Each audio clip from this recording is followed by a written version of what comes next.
Bueno, buenas tardes a todos y a todas. Acá estamos con Juan y con Flavia para hacer, para hablar sobre este tema virtualidad o presencialidad. Mi nombre es Patricia Sánchez, soy psicóloga egresada de la UBA y nos vamos a ir presentando en esta primera parte para poder presentar el tema. Perfecto, a mí más o menos me conocen, soy Juan Cuenca, soy militante del PSC, soy admin de Hablemos de Política, también soy estudiante de la licenciatura en Comunicación de UDMA y de la ICBC de Antropología de la UBA. Mi nombre es Flavia Pandolfi, soy profesora de Físico-Química y Biología, soy también tallerista de ESI y tengo la cuenta de Instagram Profe Vieja y Zurda, para hablar un poco de todos estos temas que tienen que ver con la educación y la política. Patricia, vos también tenés Instagram, ¿verdad? Yo también tengo mi Instagram, MP Sánchez, luego lo vamos a colocar también cuando compartamos en nuestras redes. Y bueno, y siempre es un placer. Esta charla también es continuación de alguna que hicimos nosotros tres en mi cuenta, pero nos pareció importante que el tema daba para más y bueno, y preparamos esto. Perfecto. Bueno, si les parece, voy a empezar primero contando una pequeña fábula, que es bastante conocida, es la fábula del escorpión y la rana. Dice así, es cortita. El escorpión le pidió a la rana que lo cargara para cruzar el río. La rana le dijo, ¿cómo sé que no me picarás? El escorpión respondió, porque quería que ambos nos ahogáramos. Entonces la rana aceptó cruzarlo. Y a la mitad del río, el escorpión picó a la rana. Cuando la rana le preguntó, ¿por qué? Si los dos vamos a morir, el escorpión respondió, es mi naturaleza. Bueno, esta fábula que es muy conocida, ¿no? Yo tomé una frase que no me pertenece, le pertenece a un colega amigo que es psicólogo también, pero me pareció como un puntapié también para reflexionar. La frase dice, quizás la pandemia nos ha hundido en la naturaleza del escorpión, que nunca supo que la muerte del otro era su propia muerte. Y esto me dio pie también para reflexionar en lo personal, ¿no? Nosotros hemos pasado un 2020 a partir de la pandemia que afectó, bueno, valga la redundancia, a todo el mundo, y nos preguntábamos como sociedad, ¿vamos a salir mejores? ¿Vamos a salir peores? ¿Cómo vamos a tener que salir de esto que es una realidad que afecta a todos los países y a todos los pueblos? Y la realidad es que este último tiempo, ya 2021, con el descubrimiento de las vacunas, la aplicación de las vacunas en distintos lugares, nos deja mucho para reflexionar, sobre todo en nuestra realidad en Argentina y las últimas noticias, la segunda ola, los aumentos de casos y además y de muertes, y además nuestras propias actitudes con respecto a esto, ¿no?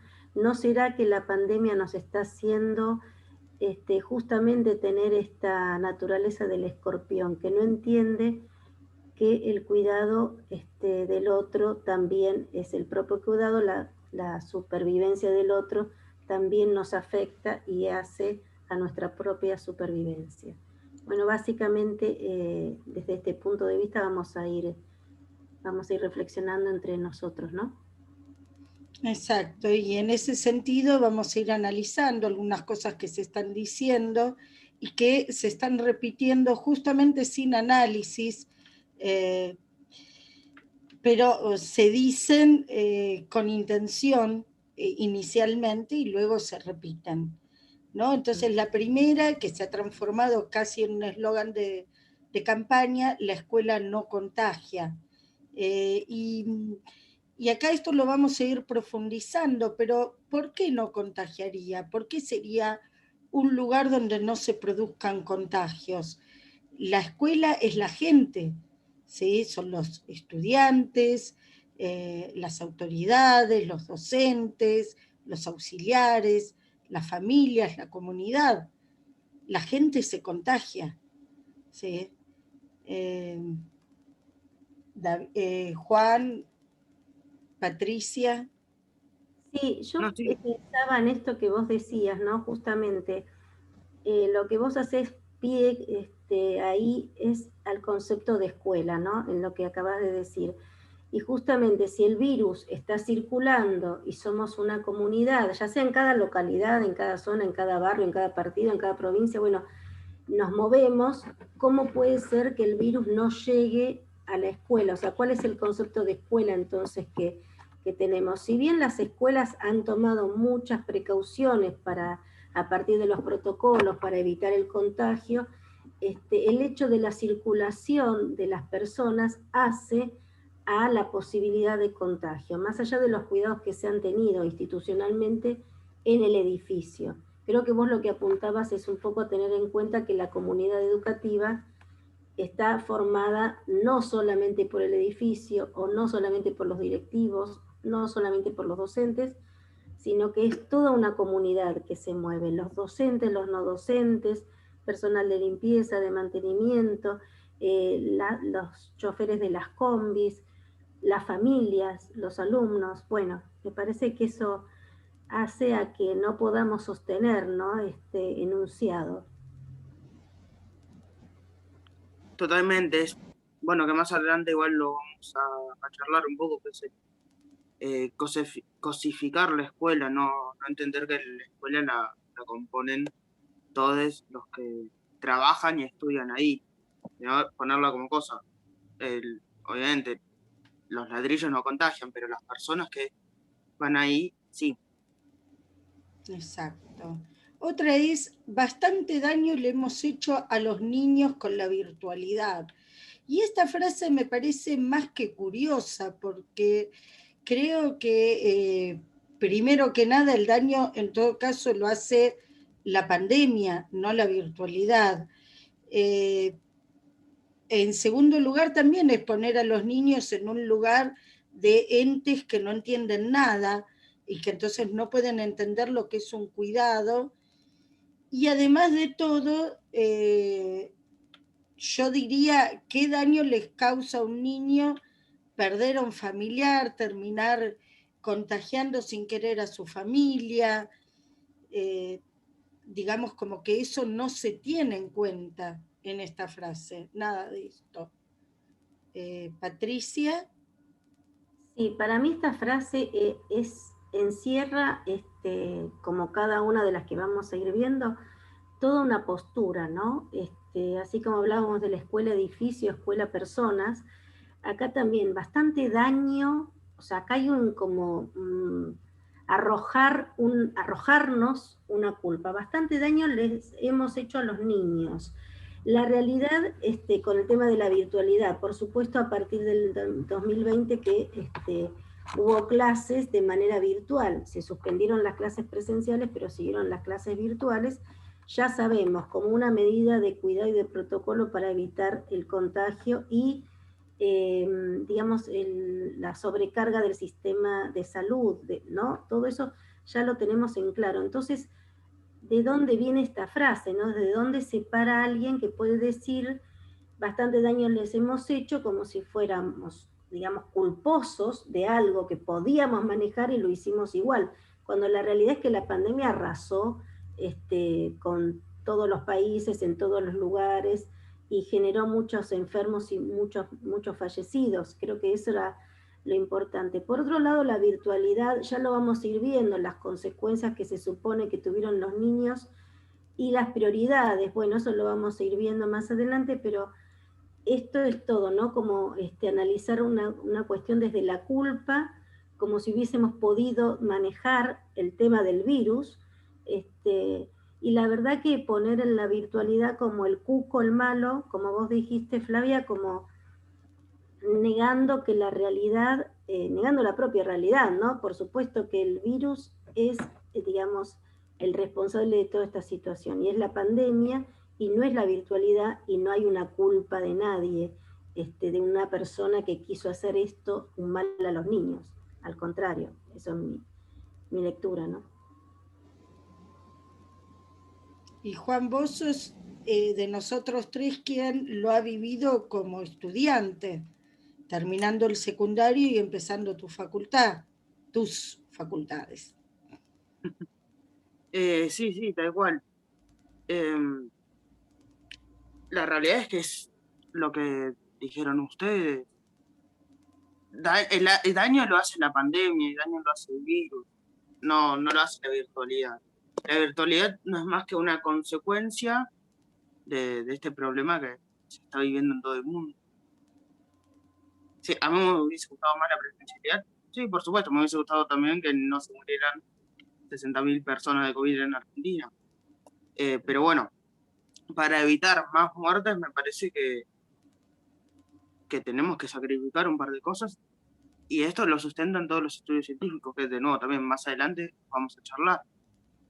Claro, o sea que vos anteponés la vida de las personas antes que tu fiesta de egresados y todo lo que sacrificaste en este año, porque en definitiva es eso. Sí, por supuesto. Claro, Es claro, sí, que es lo es eso. lógico. No sé, me lo planteas así como una pregunta y para mí es lo más lógico. Eh, para mí lo lógico es, bueno, primero está la vida. Exacto. Bueno, esta frase como docente la he escuchado muchas veces, en muchas circunstancias y también en esta, ¿sí? Como docente tenés que generar las herramientas para que te den resultado las estrategias pedagógicas, que esto se aplica en muchos casos, pero también acá hay varias cuestiones que también iremos analizando que hay que respaldar la virtualidad y una de las cosas que no se puede dejar de decir que más allá del voluntarismo se discontinuó durante 4 años en el gobierno anterior el plan Conectar Igualdad, que realmente más allá de que uno se disfrace de lo que sea para llegarle igual a los estudiantes, esa ausencia se siente muchísimo en esta pandemia, ¿sí? Y es uno de los problemas que complica tanto la virtualidad. Cuando dicen no todos los estudiantes tienen conectividad, no la tienen todos, pero a ver, ¿y por qué no la tienen? Si el plan Conectar Igualdad estaba en marcha y se daban computadoras todos los años a los estudiantes, ¿y por qué la mayoría ahora no la tienen? Patricia. A mí me parece que, bueno, vamos enganchando, por supuesto, los temas, pero hay una cuestión de que hablaba tanto Juan como vos, ¿no? La virtualidad surge como una solución, no como el cuco malo, ante la imposibilidad de estar presencialmente, de conectarnos directamente, de visitar a nuestros seres queridos, no solamente la escuela, de ir al trabajo, de un montón de cuestiones que tenían que ver con priorizar la vida, surge la virtualidad como una solución. Por supuesto que es una herramienta que no cumple con todas las características y no le podemos pedir que reemplace ni sustituya nunca a la cuestión de lo presencial, del contacto directo, pero sí surgió como una solución, como la posibilidad de que mucha gente pudiera sostener su trabajo, de que se siguieran, digamos, teniendo las clases, de los encuentros y de las... Ya vamos a hablar también un poco de esto, ¿no? Cómo surgió como posibilidad de seguir interactuando entre todos y todas, ¿no? Juan. Sí, totalmente, me parece fundamental el tema del financiamiento. O sea, a nadie se le ocurriría decirlo en policía de vos tenés que generar las herramientas para combatir el crimen. Eh, o sea, me parece algo tan básico como eso. Si no hay financiamiento, y bueno, por más esfuerzo que pueda poner el profesional en cuestión, en este caso el docente o la docente, eh, tampoco, o sea, no pueden hacer magia. No es magia.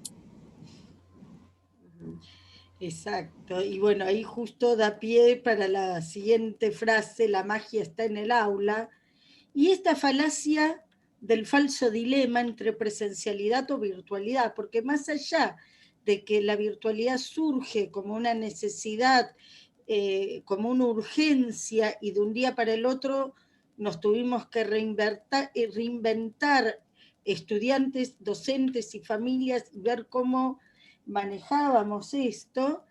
eh, la verdad que me parece que son dos sistemas que pueden coexistir, que solucionan, hablemos de una época fuera de pandemia inclusive, situaciones diversas que antes no estaban solucionadas.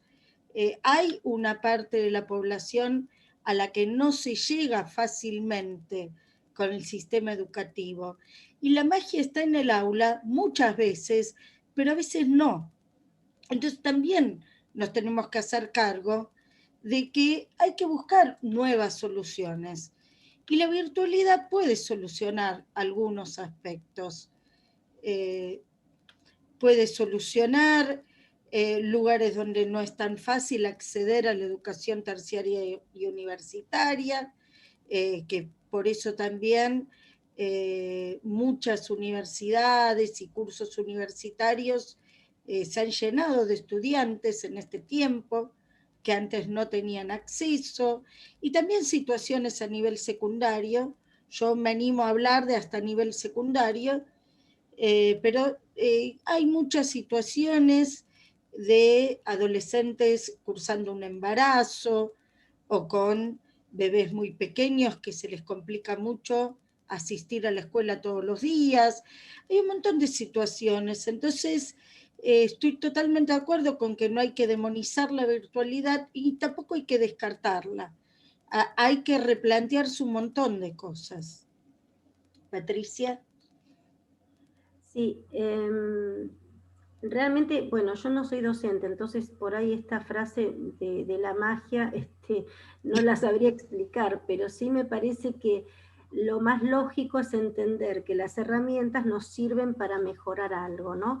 Hay que saber utilizarlas, hay que saber conocer, digamos, pero como cualquier otra herramienta. En este caso, insisto, no era, digamos, reemplazar ni pedirle más allá de cada recurso lo que tiene. Lo presencial puede tener falencias, puede haber cosas que no se llega a hacer, por ahí lo vas a explicar mucho mejor vos, la realidad en el aula como docente, pero lo concreto es que ambas se tienen que poder combinar en el justo momento, ¿no? Y adaptar a las circunstancias también tiene que ver con la posibilidad de salir adelante, ¿no? Si yo me freno en el límite, en lo que me marca la realidad y no tengo nada para salir adelante, bueno, sería una cosa mucho peor, pero teniendo las herramientas uno puede adecuarlas. Por supuesto que todo ese ejercicio que vos decís los tuvimos que hacer todos. No todo el mundo era experto en informática, en como el uso de las redes, el uso de las aplicaciones como las que se usaron durante todo el 2020, pero me parece que esto nos dio la posibilidad individual y colectivamente de ir por más, ¿no? De ir aprendiendo y de ir haciéndonos de la herramienta. La herramienta al servicio de la persona y al servicio del trabajo o de las conexiones que teníamos que hacer. Sí, para mí plantearlo justamente como un dilema o como tener que optar por una de las dos es totalmente, no solamente falso, sino tendencioso. Exacto, exacto. Y vos, Juan, estás cursando justamente con una plataforma virtual que viene desde hace muchísimos años atrás, como 30 años tiene, que Suba 21, ¿no? Sí, tal cual. Justamente eso estaba pensando, se me venía a la mente mientras hablaban, de que la virtualidad, o bueno, hace 30 años no sé si se podía hablar de virtualidad, pero eh, la educación a distancia lleva mucho tiempo en Argentina, en las universidades. La mayoría de las universidades tiene educación a distancia, o bueno, educación virtual en su último tiempo. como el caso de UBA 21. UBA 21, como dijiste, tiene 30 años. Claro, claro. Se ha ido perfeccionando, ha ido anexando herramientas que antes no tenía el campus, no tenía los videos en YouTube, eran programas de radio y material bibliográfico, pero existía. Bueno, es más, tu papá hizo un profesorado, una parte del profesorado le hizo con una plataforma a distancia, hace mucho tiempo. Bien, si no van a la escuela, ¿quién los va a cuidar? ¿Se van a quedar solos en la casa? Y esto es algo que también nos tenemos que plantear. Entonces, ¿de qué hablamos? ¿De educación o de que los padres tienen que ir a trabajar? Porque son dos temas distintos, entonces no es una cuestión pedagógica. Si el argumento es este, porque no hay nadie que se quede a cuidarlos, entonces estamos diciendo que la principal función de la escuela es el cuidado de los niños. Por supuesto que los cuidamos en la escuela, ¿no? Eso es otra cosa. Pero creo que tiene más funciones que esa. Y además de todo, cuando estamos hablando de escuela secundaria, en general, saben estar solos y desgraciadamente pasan fuera de pandemia mucho tiempo solos, ¿sí? Que también es un tema, y también es un tema con respecto a la presencialidad, ¿no? Porque también hay un rol social, pero no puede ser el único rol, no puede ser la única solución que dé el Estado, porque esto se ha dicho a nivel Estado de la Ciudad de Buenos Aires. No puede ser que la solución que del Estado sea, bueno, no, pero los docentes tienen que estar, porque tienen que poner a cuidar a los chicos de los padres que trabajan. O sea, bueno, entonces, ¿dónde está la cuestión pedagógica? ¿Y dónde está la cuestión sanitaria en eso también, no? Patricia. Sí, a mí me parece bárbaro lo que decís, porque siempre parece que nos recortamos la imagen, la información en un solo aspecto, como que lo que veníamos hablando, ¿no? Como que todos los demás aspectos no están involucrados. Sí, está todo involucrado. Por eso cuando hablábamos del virus y se dice pandemia porque afecta a todo el mundo, no afecta a un solo lugar, a un solo territorio, a un solo continente, afecta a todos porque todos estamos relacionados. Lo mismo acá. El tema de la escolaridad, el tema de la escuela, la función de la escuela y el trabajo de los padres, el tiempo que los chicos pasan solos, todos son cuestiones que tocan lo educativo, tocan lo económico, tocan lo social. Me parece que todos estamos involucrados, ¿no? Particularmente en la pandemia, creo que se fueron tomando en base al criterio epidemiológico de la cuarentena en su momento, 2020, se tomaron ciertas medidas que iban acompañando, tratando de acompañar en lo posible esta realidad familiar y social y económica, ¿no? No sé si recordamos bien, pero si no, hagamos memoria, que se tomaron disposiciones, si no me equivoco, desde el Ejecutivo Nacional sobre el tema de los despidos para frenar la posibilidad de que, con el pretexto, de la pandemia, empresas, digamos, se deshicieran de sus empleados, creando así más caos económico, por supuesto. Digamos que se sostuvo el trabajo de, vamos a suponer, en una familia de ambos progenitores o de los adultos mayores responsables de niños, como para que alguno pudiera quedarse y trabajar de forma virtual si es que el otro tenía sí o sí que hacerlo presencial.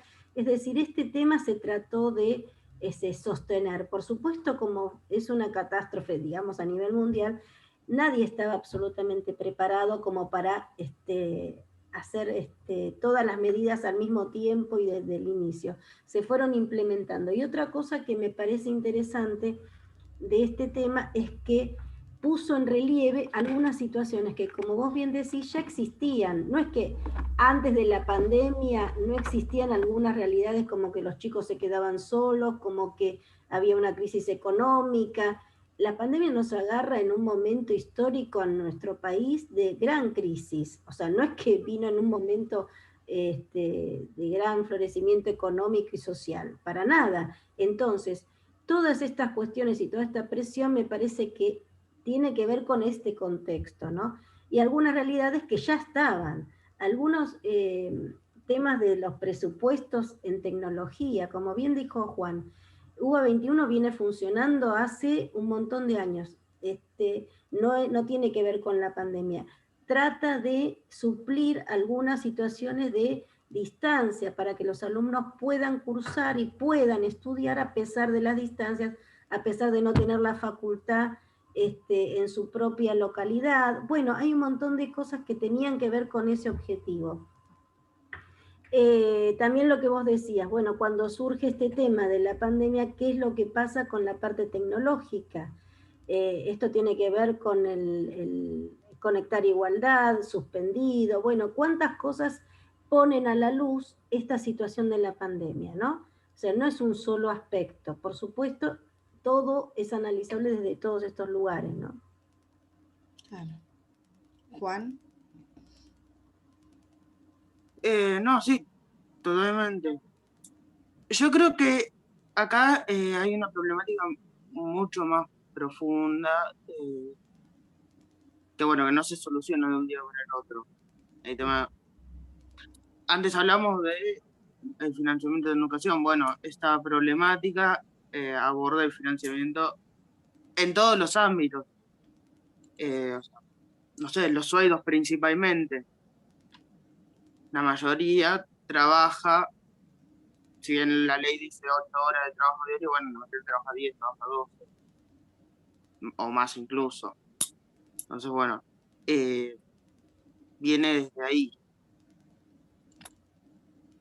A mí me gustaría antes, Flavia, tomar uno de los enunciados que no tomamos, pero me parece significativo, que es el tema de los derechos individuales y del nadie se salva solo, que me parece que tiene que ver un poco con esto, ¿no? Con otro postulado que se hace en reclamo de los derechos individuales, que en realidad nadie los niega, ¿no? O sea, no es que es una cosa a discutir acá los derechos individuales, pero me parece que en la escala de valores o en las prioridades ante una pandemia, ante un criterio primero y principal que es epidemiológico, me parece que todo lo demás se subordina a esa prioridad, ¿no? Entonces también, digamos que levantar la bandera de yo tengo derecho a salir y yo tengo derecho a respirar sin barbijo y yo tengo, me parece que si nos metemos por ese costado, encontramos como la excusa, a lo mejor en muchas de las situaciones, a no cuidarse y a no cuidar a los demás, y me parece que de una inconsciencia o de una irresponsabilidad total con respecto a lo que impacta cada una de las actitudes individuales en el conjunto o la comunidad, ¿no? Eso también es interesante, ¿no? Claro, exactamente. Y también pensaba que todas las libertades tienen un límite. Yo no tengo libertad de salir a la calle con una ametralladora y empezar a disparar gente. A nadie se le ocurriría que yo tengo la libertad de hacer eso. Tampoco tengo la libertad de respirarle covita en la cara a alguien que es de riesgo, porque también lo puedo matar, del mismo modo que si le disparo. Entonces, del mismo modo que si le disparo, no tengo la libertad de salir sin barbijo. No tengo ese derecho porque no existe el derecho por encima de los derechos ajenos. O sea, bueno, digamos, una verdad muy básica es que mis derechos terminan donde empiezan los de los demás, ¿no? Entonces no tengo derecho de pasar por encima el derecho a la vida de los demás, nada menos. Y Juan, te dejo la palabra para ir cerrando y justamente con el tema de libertades individuales y lo que es social, se engancha a lo que viene ahora que nos vas a contar de Norbert Elias. Así que bueno. Bueno, sí, primero también dar un poco ahí mi opinión, que es que, igual, la libertad individual se tiene que subordinar siempre a lo colectivo. Eso es uno de los principios justamente más liberales que hay. Dice, la libertad termina donde comienza la libertad ajena, es uno de los principios liberales. Curiosamente ahora son los liberales los que propugnan eso de la libertad individual por sobre de todo. De hecho, en nuestra Constitución Nacional, que también es una de las constituciones más liberales del continente, no sé, creo que la de Chile y Colombia son más liberales que la nuestra, a ese nivel, está el tema del esparcimiento de una epidemia, penado, y también en el Código Penal, así como datos.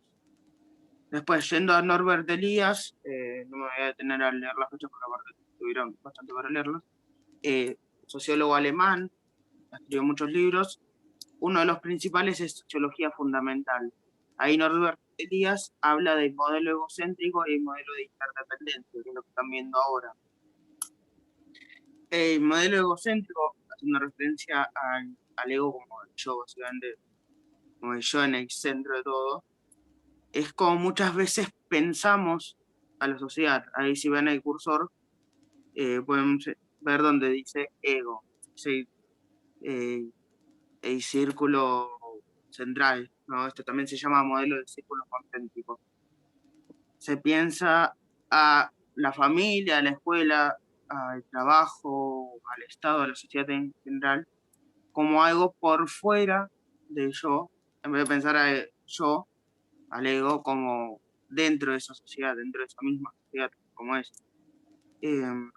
Entonces, bueno, Elías critica ese modelo egocéntrico y en su lugar propone el modelo de interdependencia, de individuos interdependientes en realidad, que ese que están viendo ahí, son flechitas, es cada circulito con flechas significa un individuo, cada flechita a su vez significa que está relacionado con el otro individuo, y esa especie de T rara es el símbolo de equilibrio, que Elías aclara que puede ser más o menos estable, pero bueno, básicamente que todos estamos conectados dentro de la misma sociedad.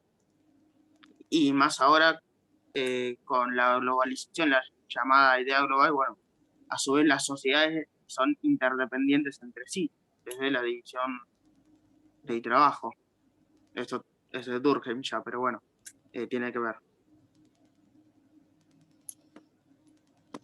Bueno, cerramos así este primer video. Vamos a estar subiendo próximamente otros dos sobre este mismo tema. Así que bueno, nos despedimos hasta el próximo video. ¿Sí? Chao, un saludo. Chao. Chao.